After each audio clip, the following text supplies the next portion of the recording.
The day I was kicked out, it was raining. Not the gentle spring rain that nurtures flowers, but the kind that stings your skin and soaks through your clothes in seconds. I stood there, my hastily packed duffel bag getting heavier by the minute as water seeped into the fabric. "You're a disappointment, Oliver." My father's words cut through the sound of raindrops hitting the pavement. A complete failure. My mother stood behind him in the doorway, arms crossed, her face a mask of disapproval. The same face she'd worn when I told them I wanted to study computer engineering instead of taking over their precious Mason Industries. "All these years of grooming you for the company," she said, her voice dripping with disdain. "And you throw it away for what? Some foolish dream of creating apps." I was 18, fresh out of high school, and my crime was refusing to attend the business school they'd chosen. I had different plans, different dreams.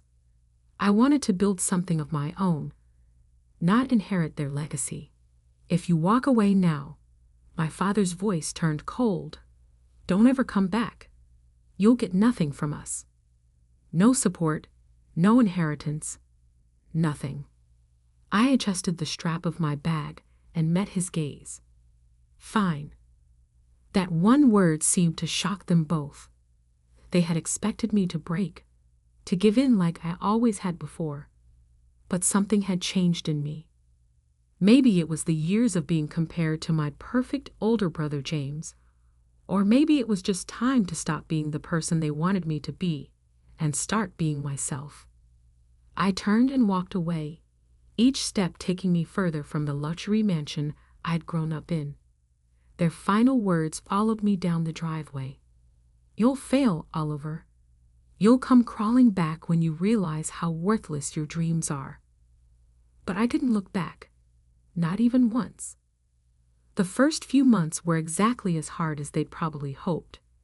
I crashed on my best friend Mike's couch, worked 2 jobs, one at a local electronics store during the day and delivering pizzas at night. Every spare moment was spent learning, coding, developing my skills. Mike's tiny apartment became my sanctuary. While my family attended galas and business functions, I sat cross-legged on a worn-out couch, surrounded by programming books and energy drink cans, my laptop balanced precariously on my knees. "You're insane, man," Mike would say, watching me code until sunrise. But the good kind of insane. He didn't understand the technical aspects of what I was building, but he understood drive. He understood the need to prove yourself. 6 months in, I had my first breakthrough. A small app I developed caught the attention of a local tech startup. They didn't offer me millions, but they offered something more valuable, a chance. A junior developer position with flexible hours so I could continue working on my own projects. I took it without hesitation. My family's company, Mason Industries, was all about traditional manufacturing, tools, machinery, the kind of business that had made my grandfather rich in the 1960s. They couldn't understand why anyone would want to work with invisible products like software and apps. But I saw the future. While they were stuck in their old ways, I was learning about artificial intelligence, blockchain, and the endless possibilities of the digital age. 1 year turned into 2, then 3. I moved from the junior developer position to lead developer at another company. My first major app, a revolutionary project management tool, started gaining traction. I wasn't rich yet, but I was making enough to rent my own small apartment and fully focus on my work. During those years, I heard snippets about my family through mutual acquaintances. James had taken my place as the heir apparent to Mason Industries. My parents hosted charity galas and business dinners, maintaining their image as pillars of the business community. They had effectively erased me from their narrative. That was fine by me. I was building my own story. The turning point came 4 years after that rainy night. My project management app had evolved into something bigger, an entire suite of business tools powered by artificial intelligence. I called it Novatech Solutions. When the venture capital offers started coming in, I was ready. I had learned enough about business to know my worth. The first round of funding valued Novatech at $20 million. 6 months later, that value had tripled. I moved into a penthouse apartment in the city's tech district, but kept living relatively simply. Every dollar I earned went back into developing better products, hiring the best talent, expanding our reach.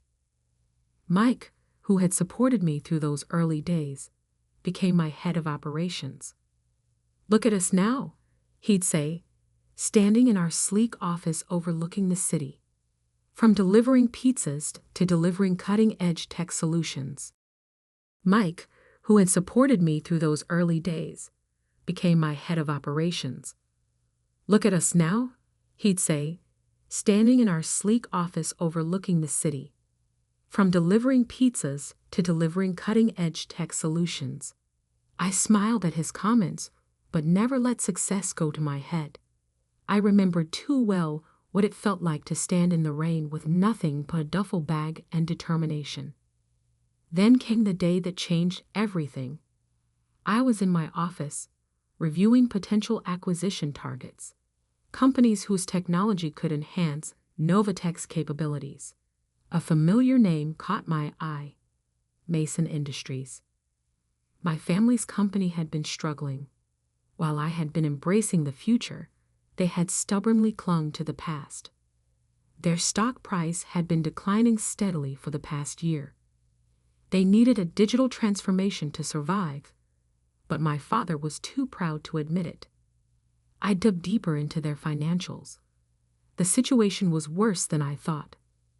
They needed capital, and they needed it fast. About $5 million would keep them afloat long enough to modernize their operations. As I sat there, staring at the numbers on my screen, my phone rang. The number was one I hadn't seen in 7 years, but I would never forget it. My father's number. I let it ring 3 times, each ring echoing the words he had spoken that rainy night. "You're a disappointment, Oliver. A complete failure. Don't ever come back." On the 4th ring, I picked up. "Hello, Father," I said, keeping my voice neutral. "I've been expecting your call." The silence on the other end lasted so long I thought he might have hung up. Then I heard him clear his throat. "Oliver," he said, his voice lacking its usual authority. "We need to talk." I leaned back in my chair, looking out at the city skyline. "Yes," I replied. "I believe we do." The Mason Industries headquarters hadn't changed in 7 years.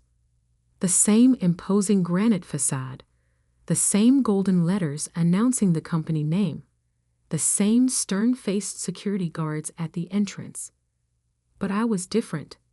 As I walked through the lobby, memories flooded back. Summer afternoons spent watching my father in board meetings, weekends when he dragged me along to inspect the factory floor, endless lectures about responsibility and legacy. "Mr. Mason?" The receptionist's eyes widened slightly as she recognized my face. "Your father is expecting you in the main conference room." I nodded, adjusting my Italian suit. Not out of nervousness. Those days were long gone, but out of habit. Success had taught me the importance of appearances, though unlike my family, I knew they were just that. Appearances. The elevator ride to the top floor gave me time to review the numbers in my head. Mason Industries was hemorrhaging money. Their quarterly reports showed a 60% decline in profits. Their stock had plummeted from $85 to $12 per share. They needed more than just capital. They needed a complete overhaul. The conference room doors opened to reveal a scene I couldn't have imagined 7 years ago. My father, the mighty Richard Mason, looked older, tired. His perfectly tailored suit couldn't hide the weight he'd lost. My mother sat beside him, her usually impeccable makeup slightly smudged, as if she'd been rubbing her eyes. James, my older brother, stood by the window. He'd gained weight, his face puffy from too many business dinners and too much stress. The golden boy didn't look so golden anymore. Oliver, my father said, standing up. He extended his hand, then seemed to think better of it and pulled it back. Thank you for coming. I took a seat at the opposite end of the table, placing my briefcase carefully in front of me. Let's skip the pleasantries, I said. I've seen your numbers. James turned from the window, his face flushing. You've been spying on us? Publicly available information, brother. Your company's decline isn't exactly a secret. My mother flinched at the word your, not our. Not anymore. We've had some setbacks, my father began, his voice taking on the smooth tone he used for difficult business negotiations. The market has been unpredictable, and our traditional customer base. Your traditional customer base is shrinking because you've refused to adapt. I cut in. The world is digital now. Manufacturing isn't just about machinery anymore. It's about smart factories, IoT integration, predictive maintenance using AI. James scoffed. And I suppose you're the expert now, with your little computer programs. I pulled out my phone, opened a specific app, and projected Novatech's latest quarterly report onto the conference room screen. The numbers spoke for themselves. $500 million in revenue, 300% year-over-year growth, contracts with Fortune 500 companies. The room fell silent. You're the founder of Novatech, my mother whispered. CEO and majority shareholder, I confirmed. Those little computer programs have built a company worth more than Mason Industries was even in its prime. My father's face had gone pale. He remembered, I was sure, every dismissive word he'd ever said about technology, every time he'd called my dreams worthless. We need $5 million, he said finally, his voice hoarse. A bridge loan to implement necessary modernization changes. We can offer favorable terms. I'm not interested in a loan, I interrupted, opening my briefcase. I'm interested in acquisition. The word hung in the air like a thundercloud. James pushed away from the window, his face contorted with anger. Acquisition? You want to buy us out? Your own family? Family? I let out a quiet laugh. Wasn't it you, James, who told everyone at your engagement party that you were an only child? That you'd never had a brother? He took a step back, caught off guard that I knew about that. Oliver, my mother began, her voice taking on the pleading tone she used to use when trying to make me study business textbooks instead of programming. Surely we can work something out. We're still your parents. No, I said firmly. You lost the right to call yourselves that 7 years ago. This is purely business. I pulled out a thick contract from my briefcase and placed it on the table. Novatech will acquire Mason Industries for $25 million. That's more than generous given your current market value. We'll retain most of the workforce, modernize the facilities, and integrate your manufacturing expertise with our digital solutions.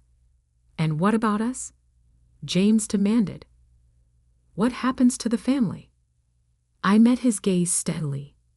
You'll be offered a position in the newly formed division, a junior position where you'll have to earn any promotions based on merit, not bloodline.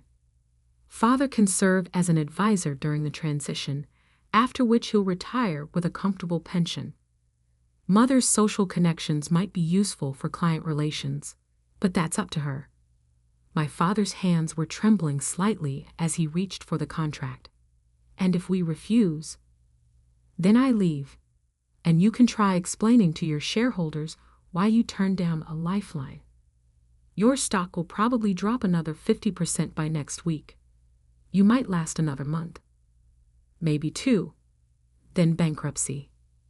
The room fell silent except for the sound of paper rustling as my father slowly turned the pages of the contract. You planned this, James accused, his voice bitter. All these years, you were just waiting for us to fail. I stood up, straightening my jacket. No, James. I was too busy succeeding to waste time waiting for your failure. You did that all on your own. How long? My mother asked suddenly. How long do we have to decide? I picked up my briefcase. The offer expires at midnight. Not a minute later. Midnight? My father's voice rose. That's impossible. We need time to review with our lawyers, to consider other options. You don't have other options, I said calmly, and you don't have time.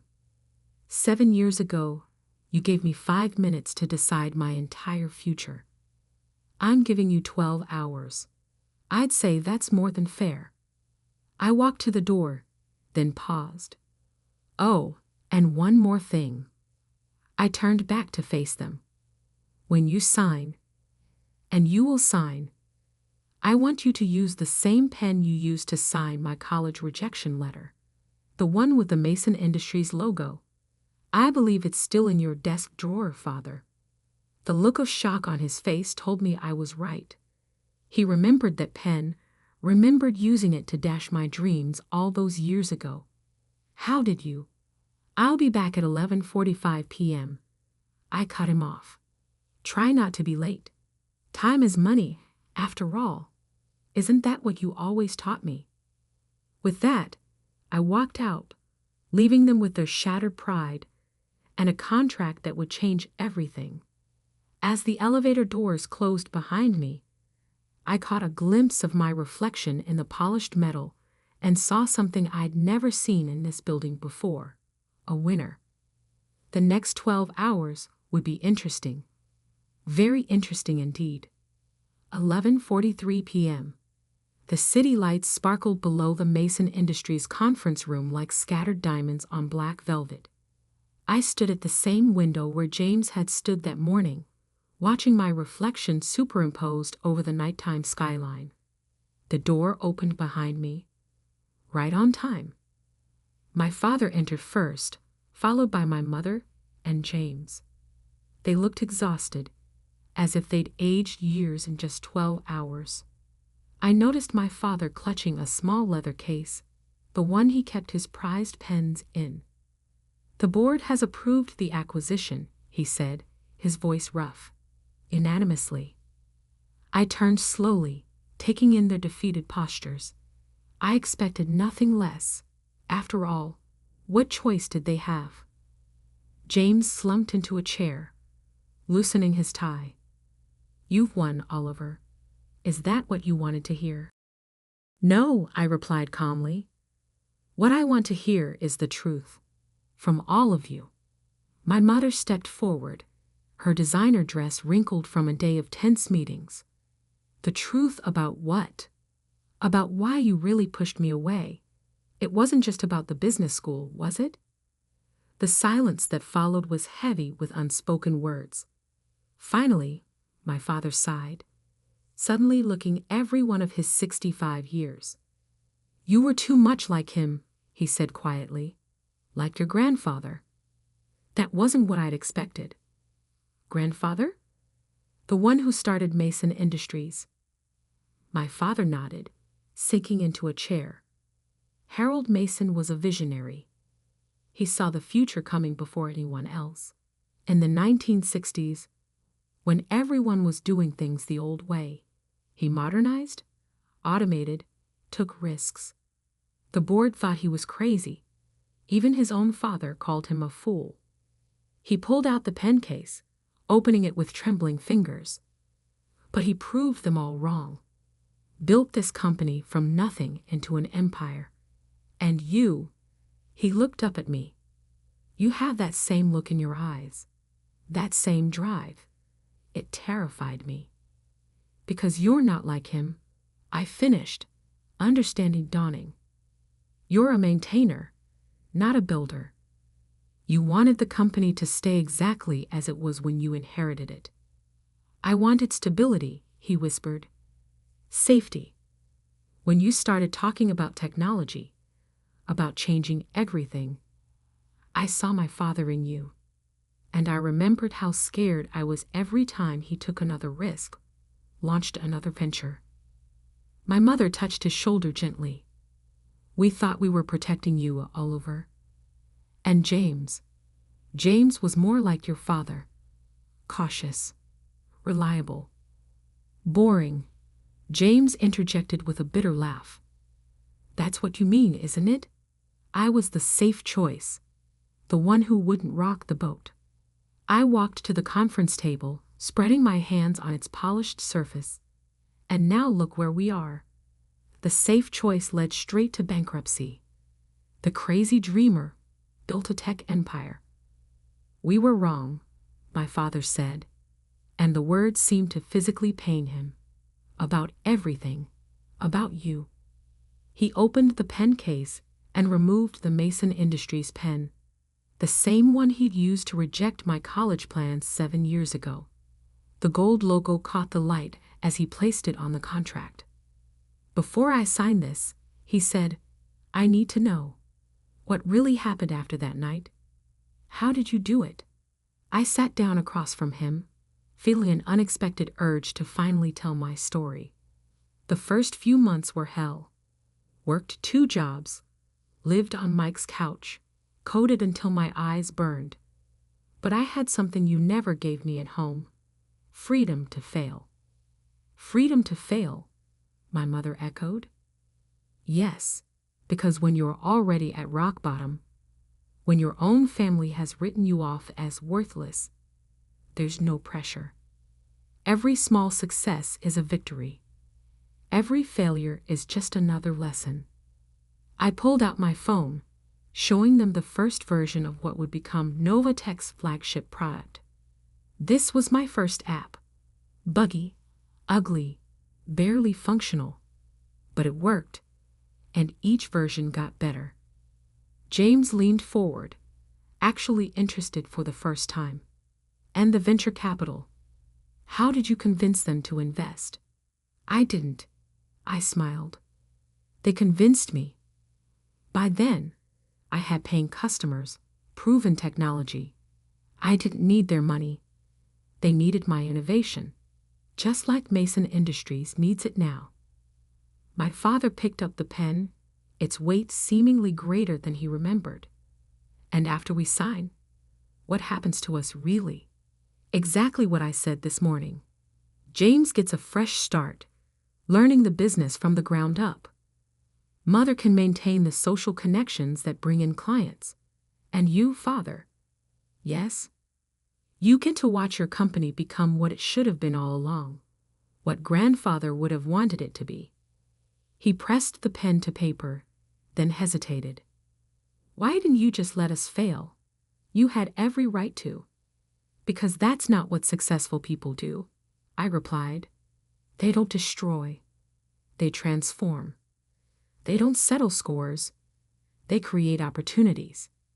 Everything you taught me about business was wrong, but everything grandfather built still has value. It just needs to evolve. 11:59 p.m. The scratch of the pen on paper was the only sound in the room as my father signed away his company. My mother wiped away tears as she added her signature. James, surprisingly, signed without hesitation. As I reached for the contract, my father grabbed my wrist. Not roughly, but with an urgency I hadn't seen from him before. Oliver, he said, his voice cracking. I'm sorry. For everything. I looked into his eyes, the same eyes that had once looked at me with such disappointment, and saw something new there. Respect. maybe even a glimmer of pride. I know, I said softly, taking the contract. But it's not me you need to apologize to. It's yourself, for being too afraid to embrace change. For letting fear of failure stop you from trying anything new. Can you ever forgive us? My mother asked. I stood, tucking the contract into my briefcase. I forgave you years ago. That's why I'm here now, saving what's left of Mason Industries instead of watching it crumble. And us? James asked. Can we be a family again? That depends, I replied. Are you ready to be part of a family where success isn't measured by how well you maintain the status quo, but by how bravely you face the future? One by one they nodded. Then yes, we can try. Not as the Masons who kicked out their son for daring to dream differently, but as the Masons who learned that true legacy isn't about preserving the past. It's about building the future. I walked to the door, then turned back one last time. Board meeting tomorrow at 9 a.m. Don't be late. We have a company to rebuild. As I rode the elevator down to the lobby, I thought about that rainy night 7 years ago. The scared 18-year-old with a duffel bag and a dream. If someone had told him that one day he'd own the building he was being kicked out of, he probably wouldn't have believed it. But that's the thing about dreams. They don't need anyone's permission to come true. They just need someone brave enough to chase them. Mike was waiting in my car outside. How'd it go, boss? I showed him the signed contract. Mason Industries is now part of Nova Tech Solutions. He grinned. And the family drama? That's a work in progress, I replied, looking up at the building that would now be part of my company. But for the first time in 7 years, it feels like there might actually be progress. Just remember, Mike said as we pulled away from the curb, no matter what happens with them, you've already proven yourself, to yourself, and that's what matters. I nodded, watching Mason Industries shrink in the rearview mirror. He was right. Success wasn't about proving my parents wrong. It was about proving myself right. Everything else was just details. Tomorrow would bring new challenges. Integrating the companies. Modernizing the facilities. Rebuilding family relationships. But I was ready for all of it. After all, I was Oliver Mason, the failure who succeeded, the reject who returned victorious, the son who surpassed his father's dreams by daring to dream his own. And this was just the beginning.